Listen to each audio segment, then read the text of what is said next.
and hopefully make it useful for you. So even though I'll probably do most of the talking, I hope that you feel free to, let us know that you have a question, a comment, something that you would like to share that we can build on, because everything that we share is, makes sense if it really makes sense to us. So I hope we can make it at least slightly interactive. And just in case we run out of time or you need to leave early, I just would like to insist that any follow-up that you would like to do with me, I would be very, very happy. My email is in one of the slides. I can share these slides if they are of interest to you. And it would be fantastic if after this we are, in contact and sharing experiences and seeing how these things work, these ideas work for us, okay? So welcome to all, thanks for coming again. And let's see what ideas we can share. We will very, very briefly go over this idea of why teach genres. We will do it very briefly because this is in a way a follow-up to what Sandra already introduced us to, this idea of genres in the context of EFL learning, teaching and learning. Sandra also introduced us to the pedagogy that is associated to particularly to the writing of genres. So I hope I do justice to what Sandra already introduced us to and take a step forward maybe.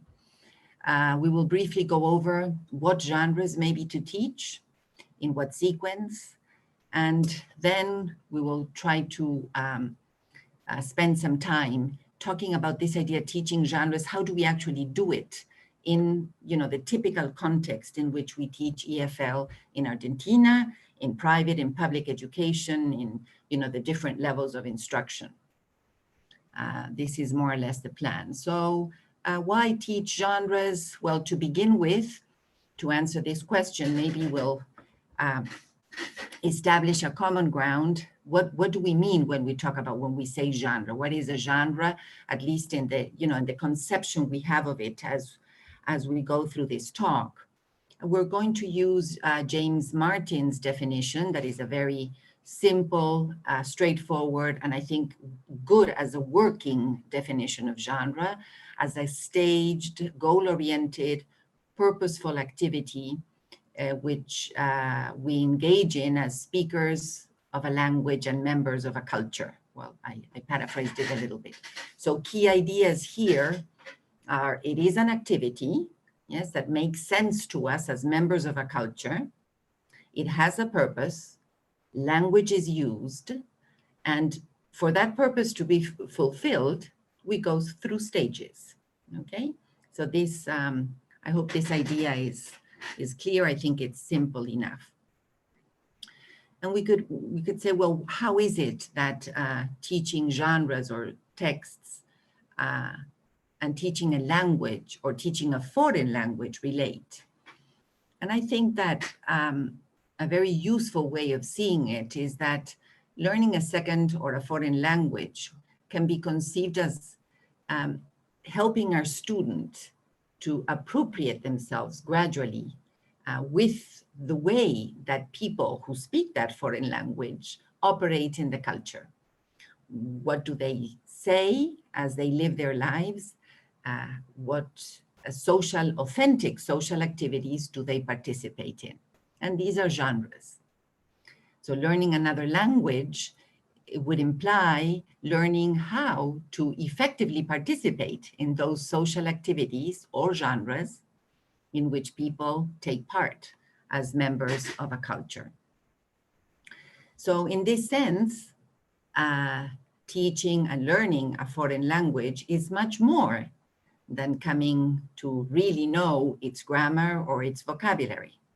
Grammar and vocabulary are very important. So in no way would I like to suggest that they are not important. Nothing can be done without knowledge of grammar or knowledge of vocabulary.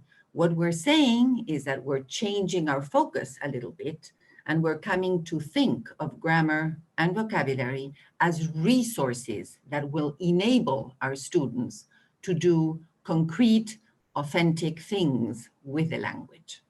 And this, I think, I always tell this to my the younger teachers I work with, seems to be a much more compelling type of activity for us, as both as teachers and, of course, for our students. So if we can think of genres as key notions or key constructs, we could call them, related to the teaching and learning of language, there are several things that follow.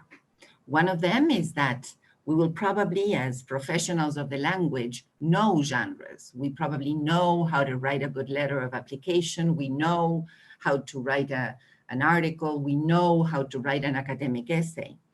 At least in my experience, for me, it was a big step forward to say, well, what I know, I need to make explicit and systematically explicit. I need to be able to show my students, okay, if I look at this text that I would like them to produce, how is it that that text does what it does?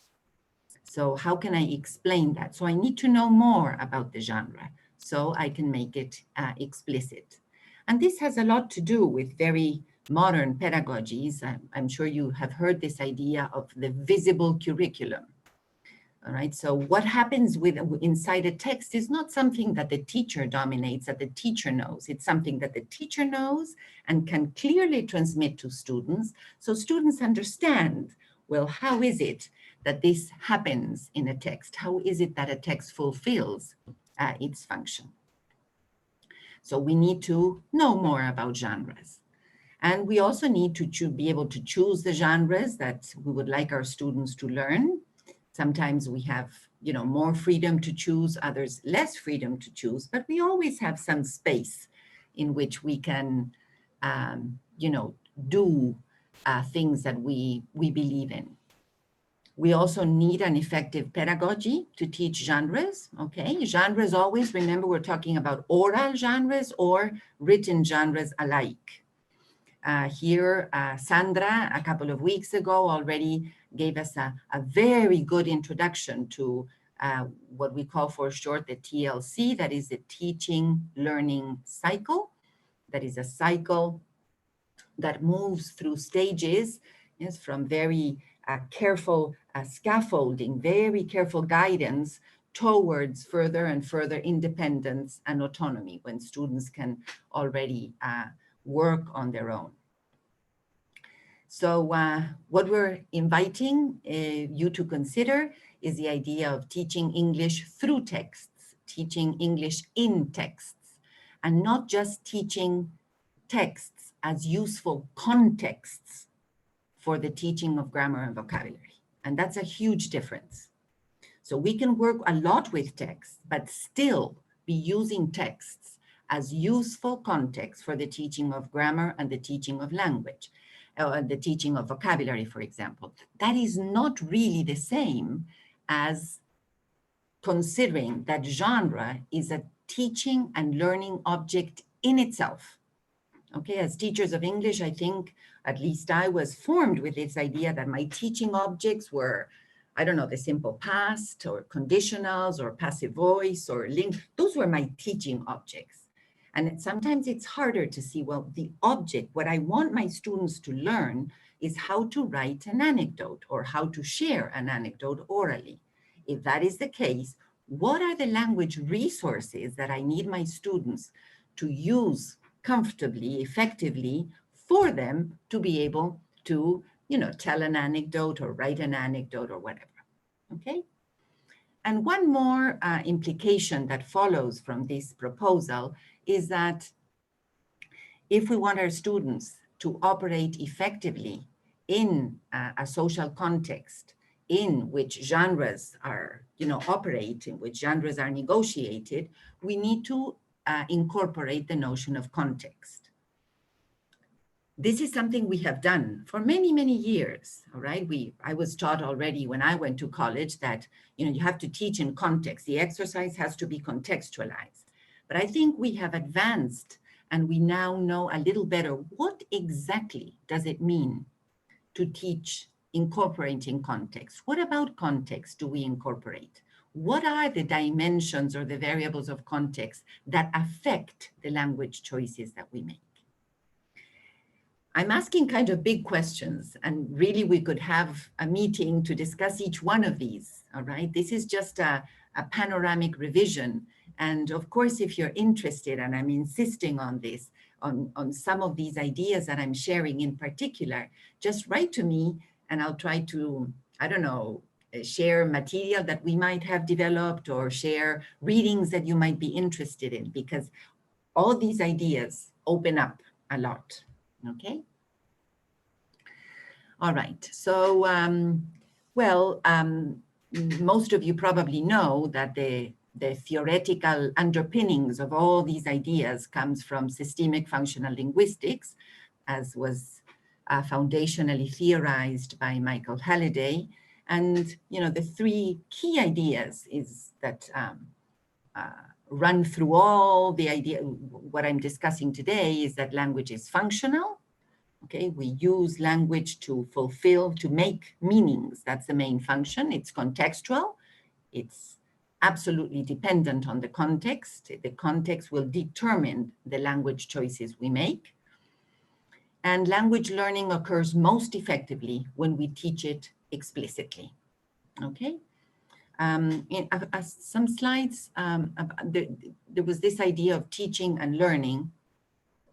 This has to do with this idea of explicit teaching.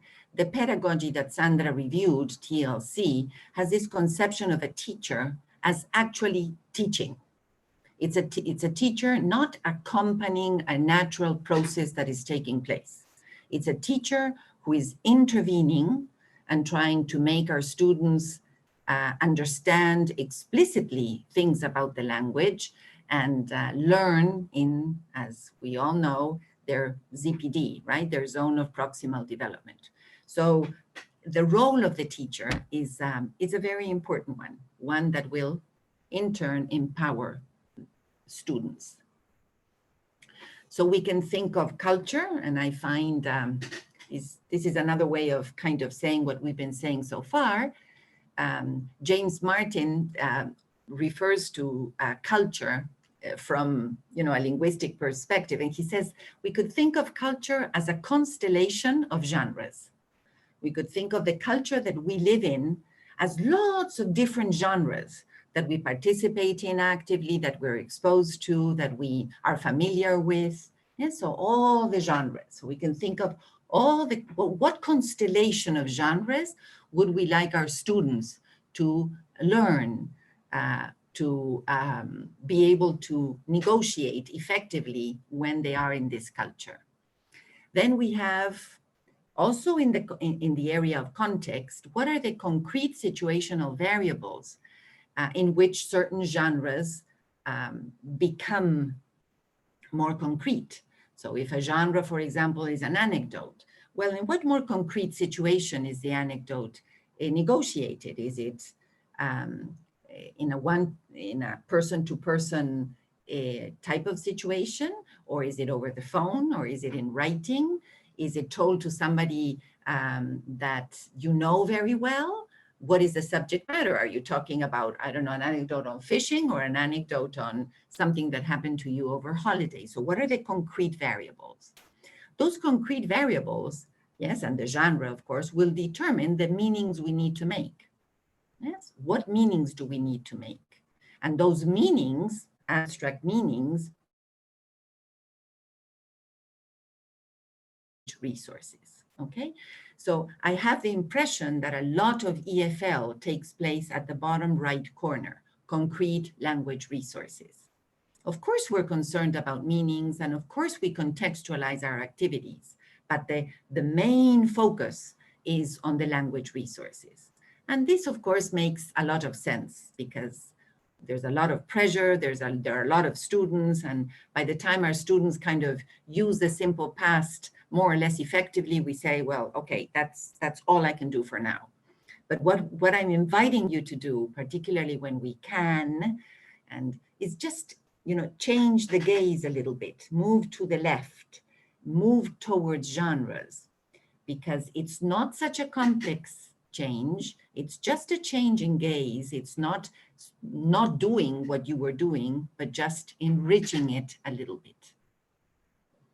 So in the culture, we negotiate recipes, which can be given to a friend over the phone. And we need to make a meaning, for example, like giving commands. Now, how we give that command will depend on whether we're very good friends or not. And we'll use the imperative, or we may use some other resource depending on the relationship we have with that person.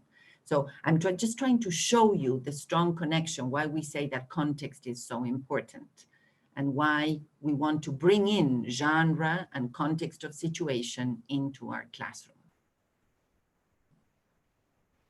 All right, this we said. So what do we need to know about a genre, about a text, if we are planning to teach it? Well, one of the things, and this we probably know, we just need to find a way of transmitting this in an accessible manner to our students, is what is the social function? What do people do? Why do people participate in this activity? So genres have a purpose. Okay, so obviously, if we look at this as members of the culture, this is a letter, for example. And if we read, I am writing in reply to your advertisement in the Sunday Times for sales representative, well, we already know that this is a job application, right? And in the format of a letter, all right? So this is applying for a job is the activity in the culture, and this particular job application is in the format of a letter. So a letter is not really a genre. A letter is the channel by means of which a social activity is realized, okay? And this is something that course books don't help us a lot with.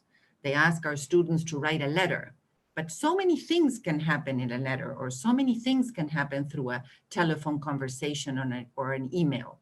They're just channels. Applying for the job is a genre. If we see this dialogue, again, as members of a culture, we immediately know what it is. Hi, can I have a white chocolate mocha? So we know that this is, a buying and selling transaction, or some call it a service encounter, right? So we know what the purpose is. And this, again, is a recipe, right? It's an instructional genre, okay? So as members of the culture, we are familiar with these social activities, and it's good to talk about them in terms of the function they fulfill. This is not a dialogue, for example. Yes, it's a pity to ask our students, well, write a dialogue or get together in pairs and have a dialogue. Well, with what purpose? This one, I'm looking for a grocery store. Are there any around here? This is an information inquiry, right?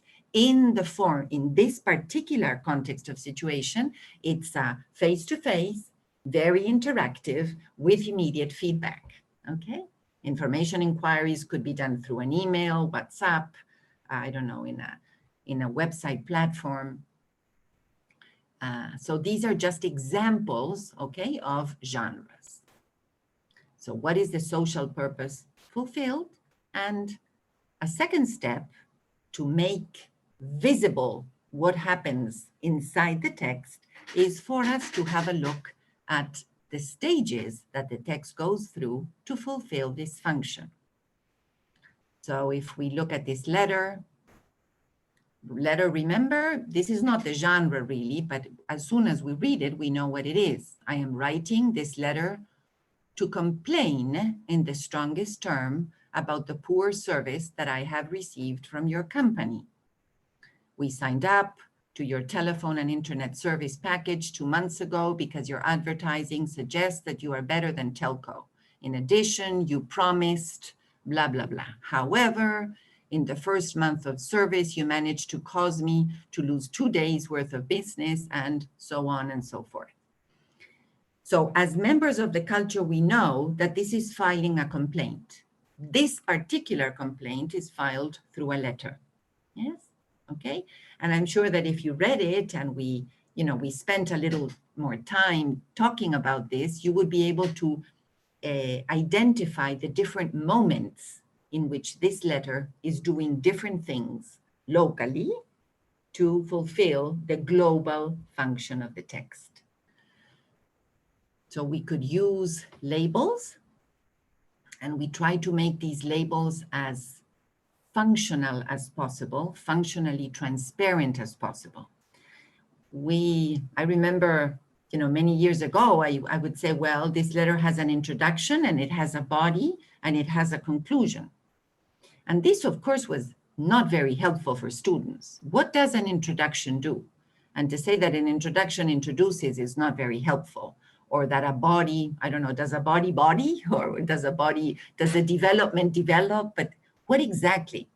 So these stages that we can identify are not only functional, but ideally are also genre specific.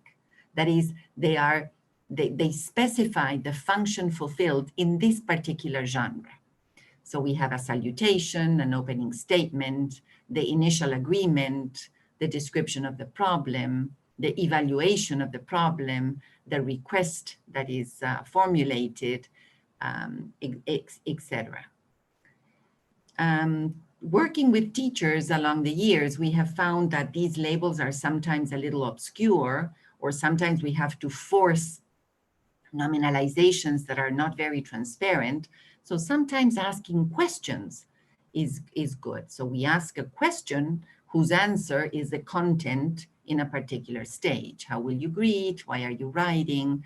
What did you, I cannot quite see there, what did you buy, or what were you promised? What is the problem? How has the problem affected you? So these questions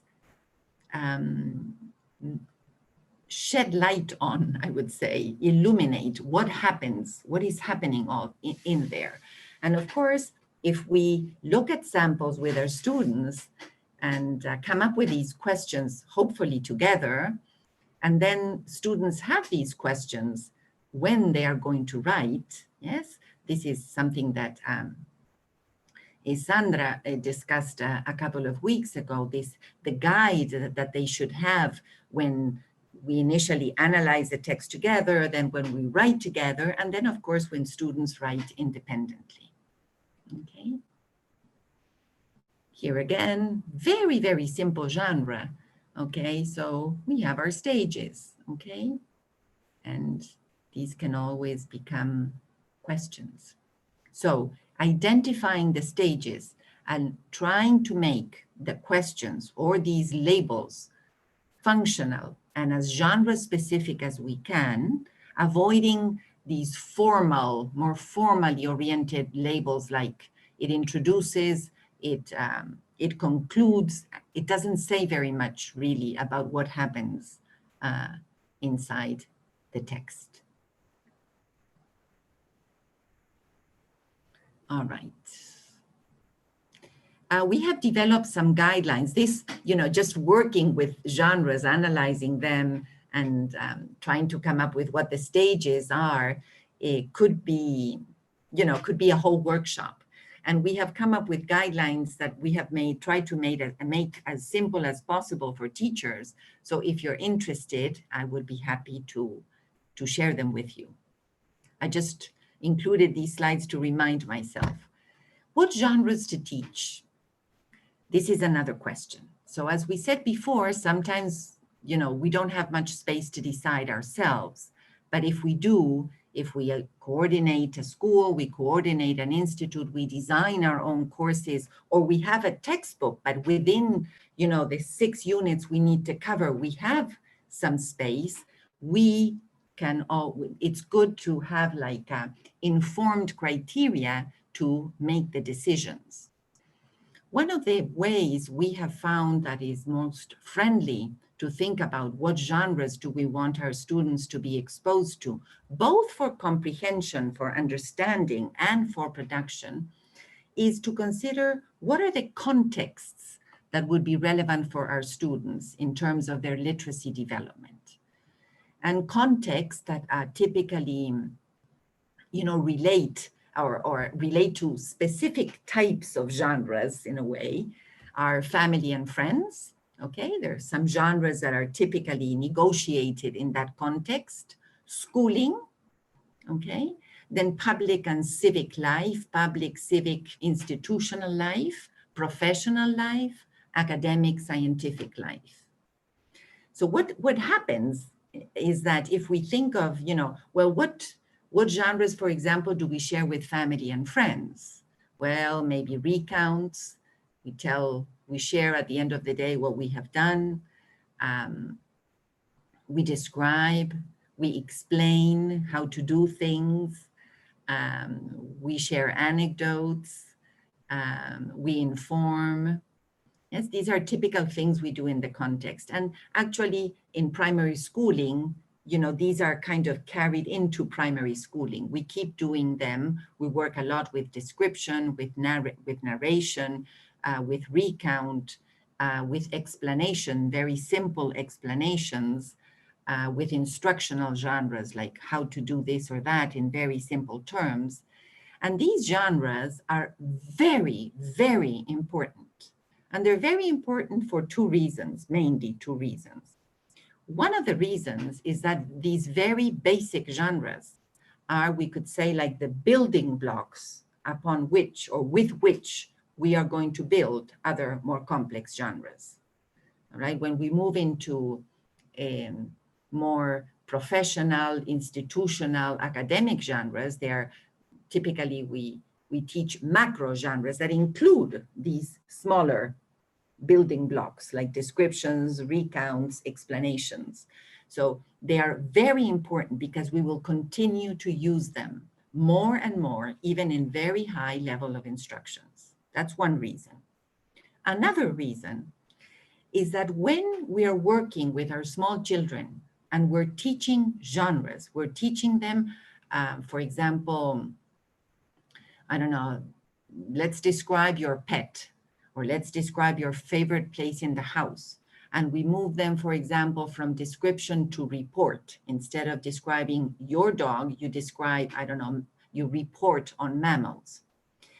What you're teaching, besides description and besides report, is genre literacy. The literacy itself, how it is that you think about a text, how is it that you plan a text, how is it that you put a text together, that which is genre literacy is extremely important. And that starts to happen very early on with very simple genres. Okay, I hope I'm not sure I was very clear here. I hope, and please interrupt me. Okay, thank you, Ariel. All right, okay. So as I say, different contexts, yes, kind of have bundles of genres that are typical.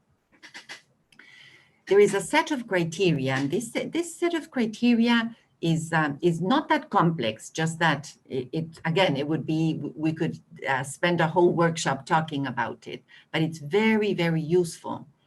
And we started to use this set of criteria after a workshop we had with a teacher of German as a foreign language, Heidi Burns, and she taught us, she called our attention to these criteria. So the first one would be the contexts, and these contexts have different types of discourse, yes? Discourse that are typical of family environment, school environment, public, institutional, professional, academic. The types of meanings that are negotiated in these different types of contexts and different types of genres that go with them move from, let's say, left pole to right pole, from what is called congruent to incongruent expression. It sounds like a big word, but it's something very simple. If I say he ran, he ran a race and broke his leg, that would be, that's very simple, straightforward language. He, participant, he ran, what he did, erased the object last year and broke his leg. We have some consequences, some circumstances. Now, that same activity in a genre that is more institutional or professional would become meanings like his running led to the injury that caused him to, I don't know, that led him to stop running or to, well, the example didn't come out very nicely. But do you see the difference between saying he ran a race and broke his leg to say his running led to the injury that led him to, so that difference in the demands we make of language because of the type of meanings we make coincides with these different types of genres that we are exposed to in these different contexts, yes? And of course, the demands get greater and more difficult. In family environment, the first genres, and this happens also in your mother language, in your first language, genres are first oral or oral type genres. You address an audience that that you see, typically one person, all right? And the text is like single voiced in the sense that you speak and somebody else listens to you. Now, these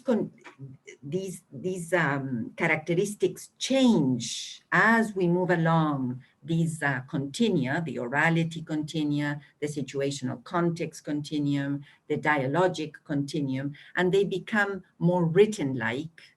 The audience becomes public. We may not know who we are addressing. We may have to anticipate what positionings our readers or listeners have. We don't know them. Texts become multi-voiced, not just ours. We have to take into account our addressee. We also need to take into account the other voices that maybe we bring into the text through sourcing. So all these characteristics, yes, change as the level of literacy advances, yes, and the genres that we can use advance. So to show this in a little more concrete way, I'm going to go here. This is what we call like a genre pathway, yes, that we designed for a school in Mendoza that we're trying to, design a curriculum from pre-intermediate to intermediate to post-intermediate for adolescents, kind of like ages 13 to 18. It's in Spanish because they asked us to write it out in Spanish. So for example, in the pre-intermediate, we had como la familia de los textos narrativos, procedimentales, tipos de cartas o emails, textos descriptivos, transacciones orales negociadas, encuestas o entrevistas. Todo muy sencillo. En el caso de la narración eran pequeños relatos personales, pequeñas autobiografías. En el caso de los procedimentales, textos instruccionales sumamente simples que podemos hacer con niveles preintermedios y trabajar con géneros. Eso es lo que trato de decir. Las cartas personales, textos descriptivos del aquí, del ahora, de mi familia, mis amigos. Bueno, y después vamos avanzando en el nivel de instrucción hacia el intermedio. Seguimos con textos de la familia narrativa, los complejizamos un poquito, nos desvinculamos un poquito de la familia, ¿no? de lo que es más personal, y vamos a textos quizá de la historia, a relatos que pueden ser biográficos o autobiográficos. Los procedimentales pueden ser instrucciones de objetos, por ejemplo, de la vida diaria. Podemos llevarlos hacia textos de los medios, que los libros de texto para enseñanza de EFL nos ayudan, porque usan mucho ese tipo de artículo de revista o diario, que nos están sacando de lo de la familia, nos están llevando hacia lo público, ¿sí? Descriptivos, textos de las ciencias naturales, informes descriptivos y clasificatorios, explicaciones.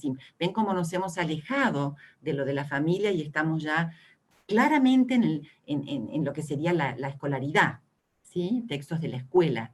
Y después vamos avanzando. Y bueno, ya tenemos, los narrativos son relatos históricos, los procedimentales guías turísticas, pequeños experimentos, los textos de las ciencias, informes descriptivos y clasificatorios simples.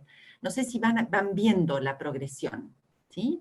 Y esta progresión, this progression that is occurring as we move towards the right to the post-intermediate, if we looked into the genres more carefully, we would see what I was trying to describe you before, these continua in terms of the type of audience, the type of meanings, the type of discourse that are implicated in these genres, okay?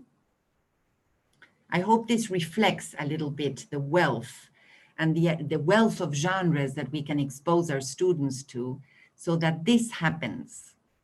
We need to make sure that even with children, yes, children as they approach high school, we take them away from the here and now of the family towards first the schooling, then, you know, what is public life, what is institutional or civic life, okay? And not, hopefully, you know, spend years just having them tell stories, because stories are fantastic, but they're about the here and the now, and we have to move them towards other type of genres so that they can operate in other areas of the culture, okay?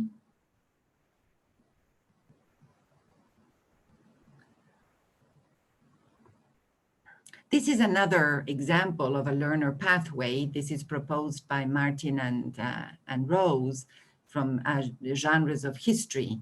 So if you have the privilege of teaching something like history in English to students, you can see that there's a progression of the typical disciplinary genres. Each discipline has genres that are typical. In the case of history, well, we have the story, the recount, the account, the explanation, the argument, the exposition, the discussion. And as they, you know, they spirally involve resources, yes, that take students away from concrete event towards ideas, yes, it's a wonderful pathway to follow, okay? So there's very good material to support our decisions if we would like to make our little plan for a genre-based curriculum for our class, for our school, for the career we work in. Well, I would really, I would imagine you would like to stop listening to me for a couple of minutes and maybe listen to each other. If you have questions, I think we're kind of like midway. No, we're not, we're past it, but let's have some questions. It would be lovely to hear you. If you think there are things that wouldn't work, or how would they work, or anything, you please let me know. I would be very happy to answer. I guess, Dario, you would be letting me know if there's anybody, if there are any questions, right? Yes. Thank you. Okay, I'll move on. Ariel? Oh, okay. Yeah, I was wondering, you showed us a genre pathway for history. Are there examples for other disciplines in that book that you mentioned? Yes, there are for the social sciences. Yes, and this is a book I have, and I have in digital format. So if you write to me, Ariel, I'll be very happy to share it with you. Yes. Brilliant, thank you. No, yeah, absolutely. Yeah. I'm just thinking if there are other disciplines, but I'm not quite sure. Narratives, the family of story genres, for example, and how they differ. Yes, how they are agnate in many ways, but different in others. Not necessarily a sequence, but yes, they're descriptions of quite a few.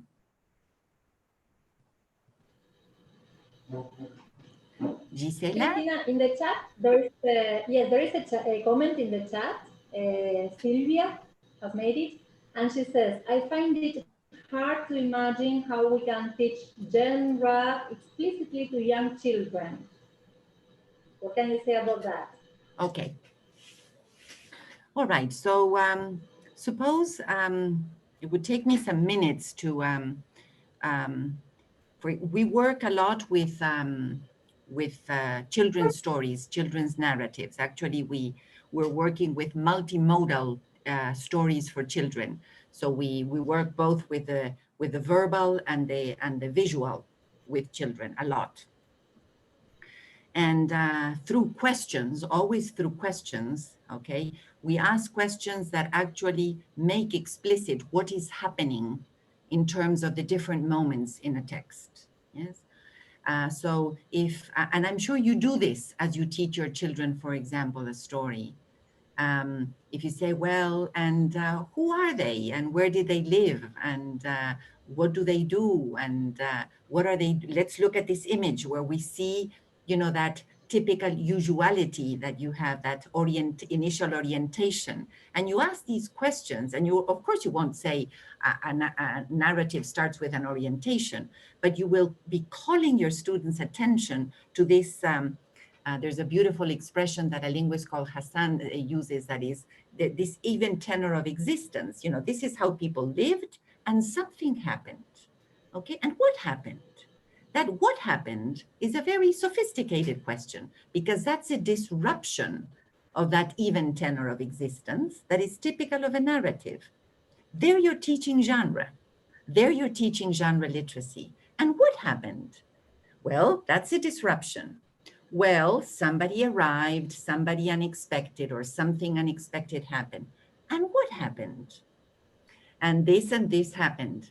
And how did little Tommy feel? That's a reaction to the event. That's another stage in a narrative. And how do you know how he felt? Well, let's look at the pictures and let's talk about the reaction. Yeah. So this is a very I don't know, quick and dirty answer to something that is, it's a huge question you're asking. It's an excellent question. But what we are doing through these questions is actually making visible what is happening in a narrative. Yes, because we are asking our children questions that are addressed at the different moments. So now, for example, let's write a story ourselves, okay, together, okay? So what is the story about? Who is the story about? Where do they live? What do they do every day? What are they like? Are they happy? Are they fun? So we're talking about that usuality, initial usuality. And what happened one day? There's the disruption. We're working together. Okay, what happened? Somebody arrived, there was a storm, an ET arrived. What happened? What happened? What disrupted? And we use with our children like a little mountain that shows that something happened there that disrupted, and then there's all these complications that lead towards the highest point of tension. And we have like a little boy that goes, a little figure that goes up, you know, like the rising action that we were taught in traditional literary analysis. Yes. And then, well, and how did he feel? And okay, so, and that's how we're teaching what, and probably you're doing this, and maybe my answer seems very, very simple, but we have to do very simple things with children. But what is behind that is an abstract structure, yes? And what we're teaching is literacy development. Yeah, this would be with a story. Let's see, with a recipe, okay? We want our students to, I don't know, our little children to make alfajorcitos de maicena. Okay, so let's invite our friends. Alfajorcitos de maicena are delicious. They're great for mid-afternoon with the family. That's the enticement in a recipe. Okay, and what are the ingredients? What do we need? Those are the stages of a recipe, right? And how do we do it? Do this and this and that. Okay, so this is genre literacy. Yeah. So just as we taught, for example, imperatives, making our children dance and sing songs that, you know, in which they were using imperatives, which is fantastic, we can also make them use imperatives in the context of a recipe or an instructional genre. That is one of the, you know, key context or genres in which commands are used, for example. I'm sorry I cannot see Sylvia, and I have no idea if this is making sense to her at all. But again, Sylvia, if this is something you would like us to talk about, we can always meet and discuss this more. Just, okay, I think I'll move on because I have a few more things that I would like to say. Okay, all right.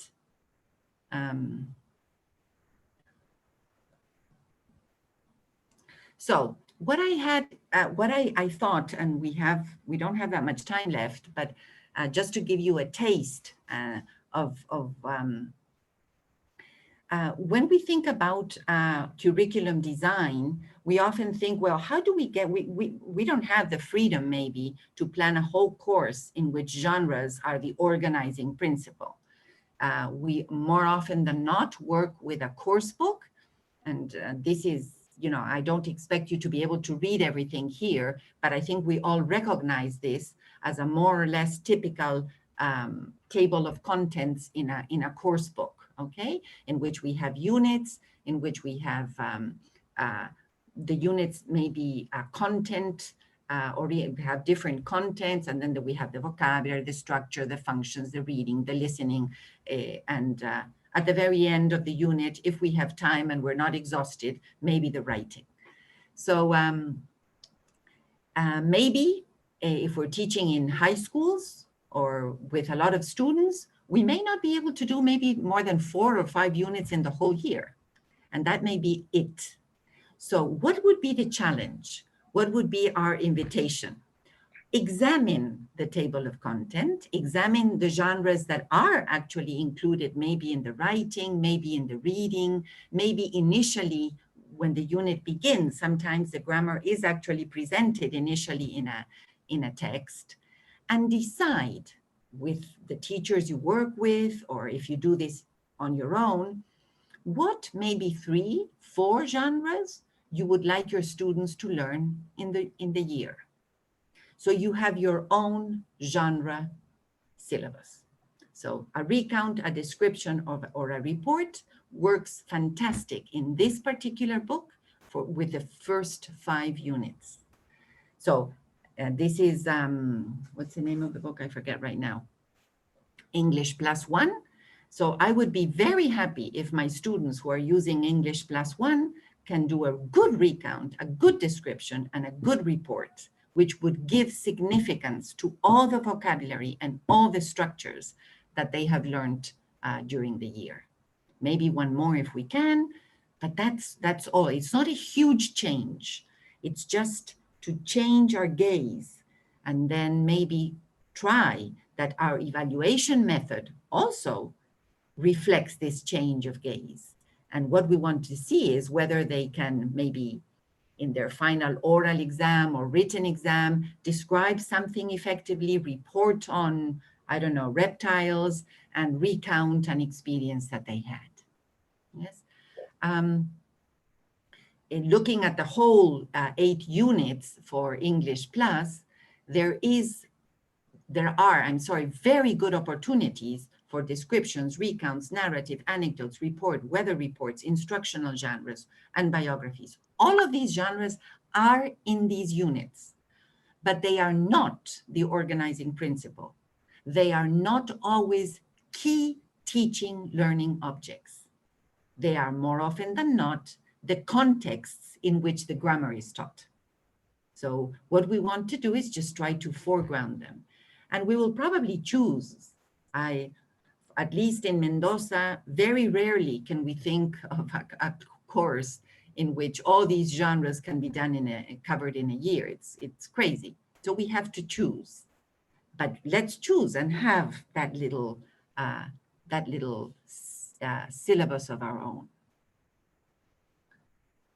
Now, this would be one step, looking at the contents and seeing what genres to teach. Now let's go inside the book, because our teachers, if you are coordinators or you're using the books yourselves, need to use the text. And here, I hope we can bring to mind what Sandra told us about the teaching learning cycle that leads to the learning of genres within the unit. Within a unit in the book, we're going to organize things, yes, and you'll see that the changes are not that big, so that we orient our effort, our teaching and learning towards genre. So this is one of the units in, I think it's unit 6 in English Plus 1. And we are going to, suppose we have decided that we do want our students to write a profile of a sports star that is suggested at the end of the book. A profile, or we can also call it a biographical recount, but so this is, here it's not a very good picture, I'm sorry, but this is what appears at the very end of the unit. It's unit 6, you see that's the writing part, it's the last page, and this is about Usain Bolt, and this is a task, okay? So we know this is our goal, okay? This is what we would like our students to do with all the grammar and the language that they learn throughout the lesson. So this is our first page. This is where the unit begins. So what I will try to show you going through these pages is that we can work with a course book. Yes, we don't make that many changes, but what we change is our objective. We want a good profile at the end. And here we see page 62 and 63 are very busy building subject matter. And if you remember what Sandra introduced us to, this is one of the first stages in the teaching learning cycle. Yes, we talk about an area of experience that we become familiar with, we get to know more about, or we activate what students know. So, we know what we're going to talk about. So we're incorporating vocabulary, we're incorporating a language to talk about experience. Let's continue. Here we have the next sections, still building subject matter. We have a timeline on the Olympics, more about sports, more about subject matter. This is great for us. It's good. We continue to work with students.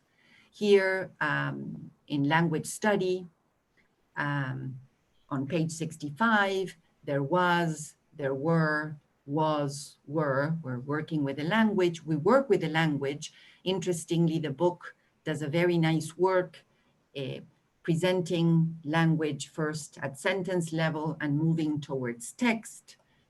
So we're working with the text. We know that all this is input, yes, for our profile. Okay, then we move on.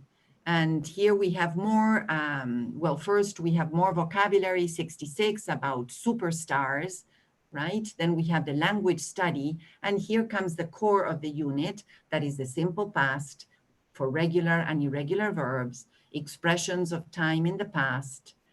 All this is great because these are the language resources that our profile will require.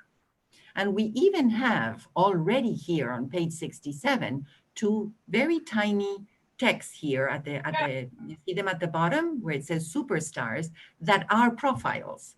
So we're already getting familiar with the genre that we want our students to write. I don't know if you see them here at the bottom, that they're there for students to complete with the past. This is a typical situation. The text is the context for the grammar.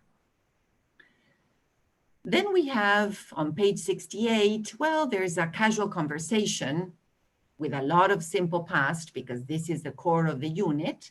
We do it, no problem. And then we arrive at our last page, 69, where we have our profile. You see it? Can you see it?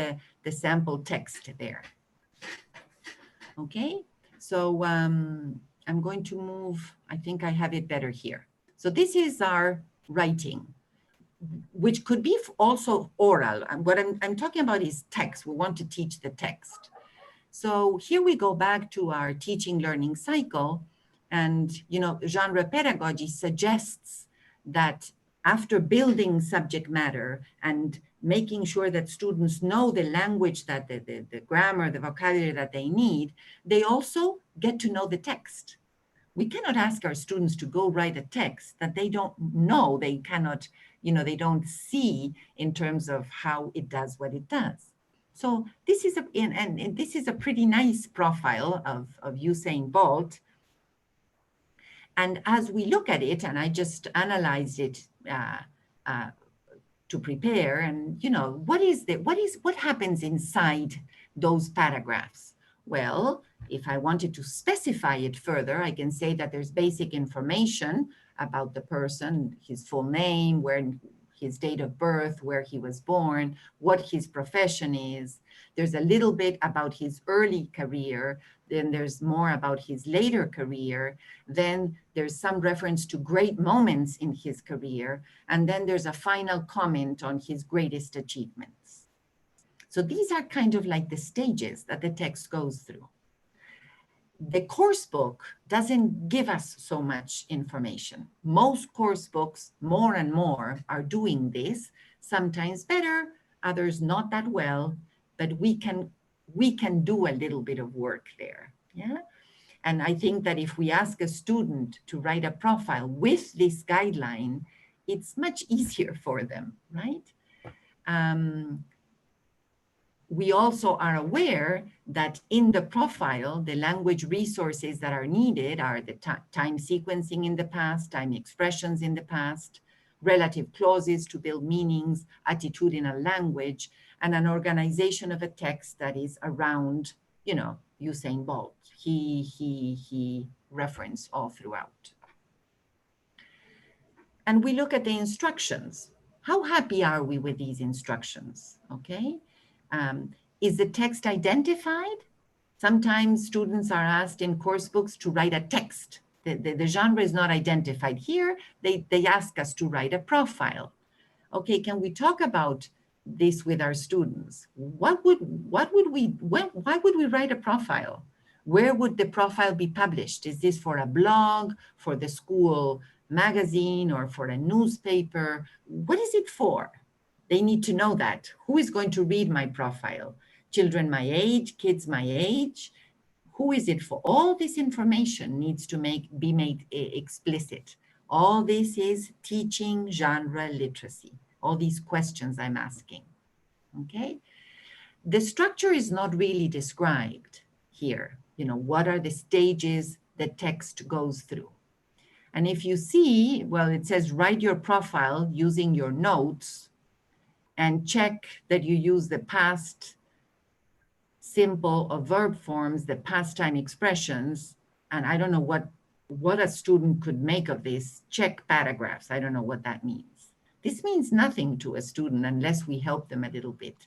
And I think going over something like this, yes,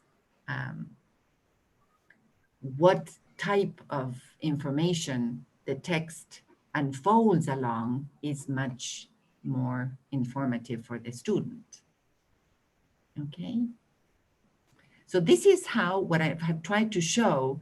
If we had time to go back in more detail to what Sandra helped us understand about the teaching learning cycle, the teaching learning cycle can be mapped on to the units, the typical units in course books, as long as we know as teachers what it is that we want our students to do. And something that we have been working a lot with, it takes so much effort to get our students to write something or to produce a text orally that we are trying to recycle genres, okay? So if we get our student to write a profile, okay, then maybe we can have them present it orally and make these little minor adjustments so that the text is oral. We're like recontextualizing the genre, recycling it, because it's so hard. There's so much work involved. And the more recycling is done, the more confident students feel. Then they could write a file card on Usain Bolt. And maybe then they could try to write an anecdote if they write on a famous star, for example, that they know something about. Or they could start with an interview and then write a profile and then make it oral. And then the whole class could make a collection of profiles. we're doing a lot of work with recycling, okay? Not just, for example, a recount can become an anecdote, can become a story, can become an illustrated story. No, era de 4 a 5. Cristina, I'm sorry. I know, I think there's Okay. someone. Oh, okay. Mic It's on, okay. but No we've worries. got 10 minutes. 10 minutes left? Yes, I'm afraid. Okay. I know that, I don't know about the rest, but I'm hooked. I'm really interested in it. But we've got 10 minutes. No. Okay. Sorry about that. No. It's fine. I'll be rounding off. I don't want to take precious Saturday afternoon time. No. So this is something you can consider. It's a genre that can become another genre, or it can just become oral, or it can become interactive. So the same work you have done with subject matter, yes, can be recycled into a new genre. A child can write a description, for example, of his or her pet, and then that description can become a report that is more abstract on dogs, not my dog, but dogs. Then they can write a file card on dogs. Then they could write a brochure, maybe on a zoo or inviting, I don't remember where we did this, exactly what the example was, but this was on the report this was about a place. So the place became, the description of the place came to form part of what the brochure. And then it was an oral presentation. Yes, that was like kind of advertising the place to visit. And it's always the same subject matter. It's the same type of discourse, yes? And you recycle it, yeah? So there's a lot of work that is saved, and each change, maybe change of audience, change of mode from oral to written, interactive to non-interactive, for example, involves all adjustments in language, which are very, very educational. I hope this makes sense. Okay. So I have included here, and it's not nice to read from slides, some of the questions or maybe a guideline that we can follow if you would like to consider genres for maybe your courses next year, and what you can do as you examine either a unit or the whole table of contents, yes? So these are just guidelines that you can follow if you wish. And the idea is just to come up with something as simple as this, yes?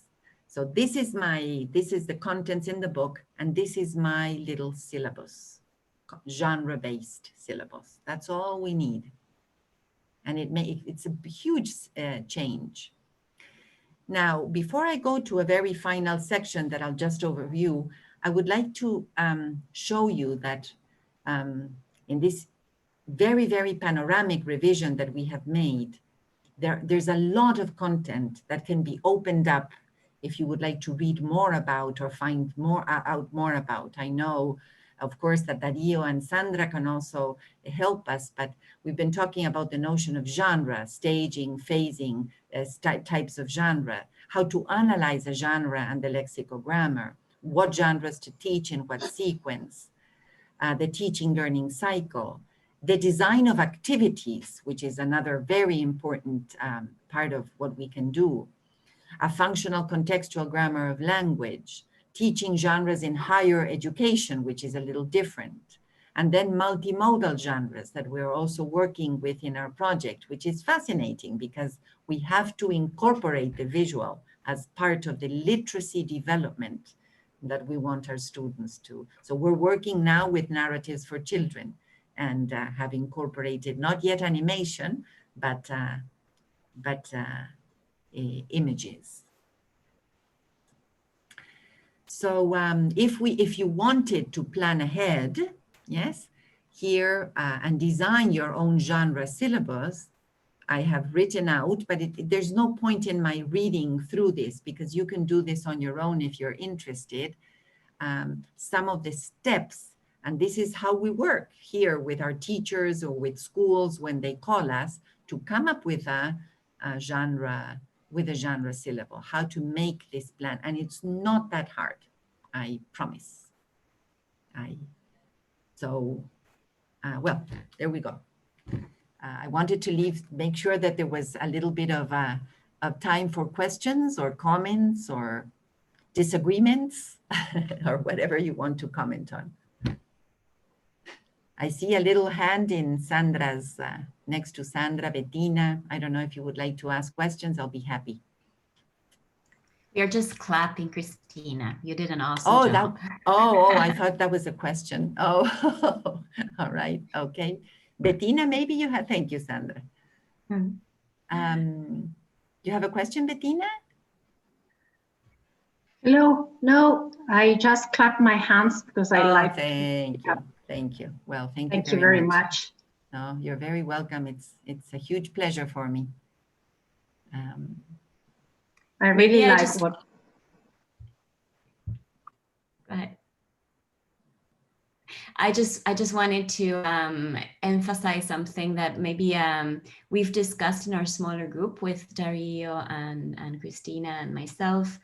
So the importance also of the kind of instructions that we give to our students. So when you choose your genres, a big change would be in when you're giving your students the homework, these assignments. Maybe typically you would say, well, you need to write a composition, you need to write a description, you need to write a dialogue.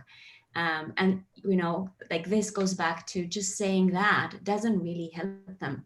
We really need to scaffold their learning, their understanding, their awareness of what this particular type of text needs to accomplish by providing instructions that might even spell out the staging. We have, and Cristina, you have some amazing material in your book. We've included in the chat the link to the book because there are some very concrete examples there upon which you can model your own instructions and then also your own scaffolding and interaction.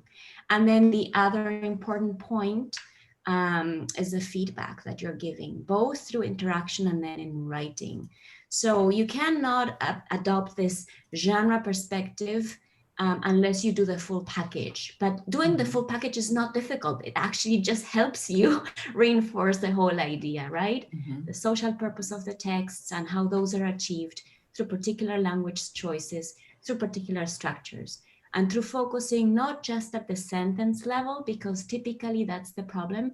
We tend to give feedback on all the little things. Oh, look at all these grammar mistakes, all this spelling. Well, that's good, but we need to look at a bigger picture, right? Overall, is it a really terrible text? Does it accomplish what it's meant to be? Does it, if it's supposed to be an informational text, does it give me some information? What's not working with it? Approach your analysis of the text to give the student useful feedback by going a step backwards and looking at what's the purpose. So that's what Cristina was also helping us imagine today. That's the mindset we need to go in. So I just wanted to reinforce and extend some of the message that Cristina was sharing with us today. Thanks again. Yeah, we're so used to reacting to students' work as worried language teachers. We're always worried. And it's such a huge change if we try to react as interested readers. So if we're interested readers, we might want to know more about what the character feels, more about what happened later. And it's just a different type of feedback. Not that grammar and vocabulary and all the specifics are not important, but they're not the only thing that, that's why we cannot do so many genres. It's just a few, and just a few will make a huge difference. And we will be teaching them literacy with which they will be able to write other things later in life. It's so important, so empowering for students. And if you're interested in the project, we wrote the book that Sandra was referring to, that is in Teseo, and it's you can just access it. And we have a first book in which there are 4 additional genres described in more or less the same way, that I have in PD format, and I would be very happy to share if you want to write to me. There we have a narrative, service encounters, reviews, and what was the other one? Narrative. Well, I won't remember now, but it's the very similar approach. So if it's useful to you, we'll be very happy. So thank you very much again, Cristina. Indeed, I think people are thanking you for your clarity and enriching and useful and helpful examples. Mm-hmm. But personally, as a teacher, yeah, I found it extremely helpful to guide students and to help them come up with different ideas and to support their writing. Thank you very much again for your very happy, beautiful and such clear and practice-driven, research-informed, but practice-driven presentation. Sela or Ariel, would you like to say? Yes, well, she said lost her connection. So on behalf of everyone at FAAPI, we want to thank you, Cristina, once again, and Dario and Sandra for this generous opportunity for professional development. And we want to thank all of you for joining in on a Saturday afternoon. So thank you, everyone. Sorry, Ariel, I'm here. I lost my connectivity, but I am back. I'm here. And I think that Dario and Sandra have an invitation for you. Dario? Oh, yes, we have. Do you have it at hand? I have it somewhere, but not at hand. No. I don't have the title at hand either.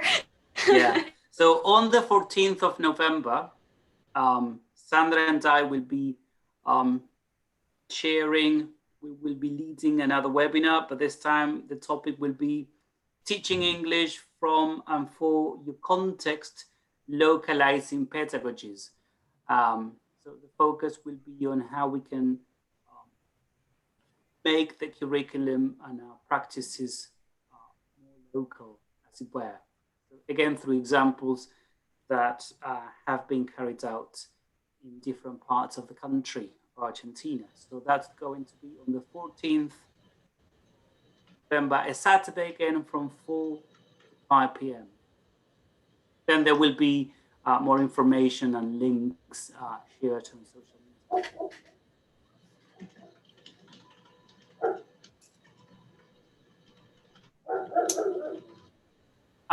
Shall we?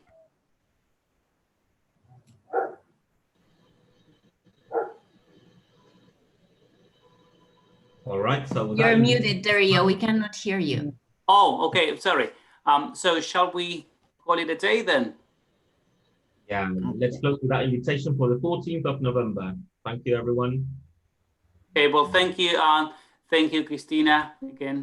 Thank you, FAAPI, and thank you, everyone. Thank you, everyone, indeed, for being here today. Bye. Good to see you all. Good to see you. Bye. Take care. Cristina, do you want to stay there? Should I stay? Sure. Oh, okay. I'll stay.